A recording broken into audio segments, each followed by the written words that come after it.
guys, good morning. Welcome to Margen Moto. So, kumusta kayo guys? Ito, pupunta kami ngayon sa sentro, sa market. Guys, meron lang akong gustong inform kayo kung hindi nyo pa alam, no? Meron kasing nilabas si LTO na this year yata o this October 30 kailangan ma-release na lahat yung mga plaka naka-pending. Tulad ko, ako guys, 2019 pa yung 2019 ko, since nabili ko tong motor ko sa Freeburg Corp sa Yamaha sa Antipolo. Shoutout sa Freeburg, ang lulupit nyo dyan sir. Hanggang ngayon wala pa rin yung plaka ko. Lagi ako nag-i-email sa kanila, ang sagot lang sa akin is wala pa, on process. Ilang taon na yan, almost 5 years na. So ngayon, nabasa ko nga sa Facebook, may nilabas ang LTO na by this October 30 maibigay na lahat ng mga plaka sa mga pending registered na mga motor vehicle, 4 wheels or motorcycle. Ituloy na siguro ng LTO yung walang plaka, huhulihin, diba? Nakakatakot yung guys para sa atin sa mga motorista na tulad ko.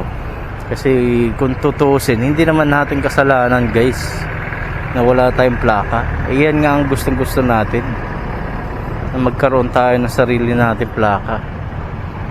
May panukala na kasi yung presidente natin, si PBBM, na i-release na lahat ng mga pending registered na mga motor vehicle, 4 wheels o motorcycle man. Padaliin yung mga hindi pa nagagawa. Pwede nyong i-follow up guys, kasi may sinearch ako na LTO tracker.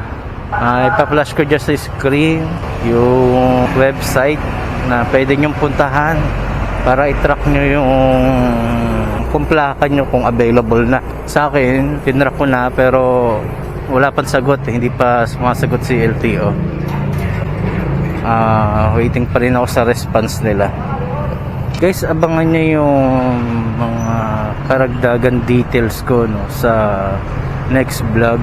Kasi based pala doon sa memorandum na nilabas ng LTO, by August 30, kailangan yung mga lumang plaka, like mga 7-digit na number, yung mga color green, yan, tulad nito ni kuya, color green pa yung plaka niya. Tapos and then yung nakalagay doon yung mga 2017, tapos yung mas matagal pa, sila yata yung may mga availability na may plaka na. Yung memorandum na ginawa ng LTO, manghuhuli na sila sa mga wala pang plaka o sa mga plaka na hindi pa nagpapalit. Yun nga, tulad na sinabi ko, yung mga 7-digit na plate number or yung mga kulay green, yung mga dating na guys, yan yung gusto ng palitan ng LTO. Hinuhuli nila yan. Pero based dun sa nabasa ko dun sa memorandum is Calabar zone guys, Calabar zone lang, hindi naman sakop pang region 5. Pero syempre maging aware na rin tayo, or na rin tayo guys, mag research na rin tayo para pagdating natin sa kalsada hindi na tayo magugulat na bigla na lang tayong hulihin. Alam nyo naman pag hinuli tayo, lalo pag dating sa mga plaka, is pwedeng ticket or impound, di ba? May impound ng mga motor natin, gastos yun.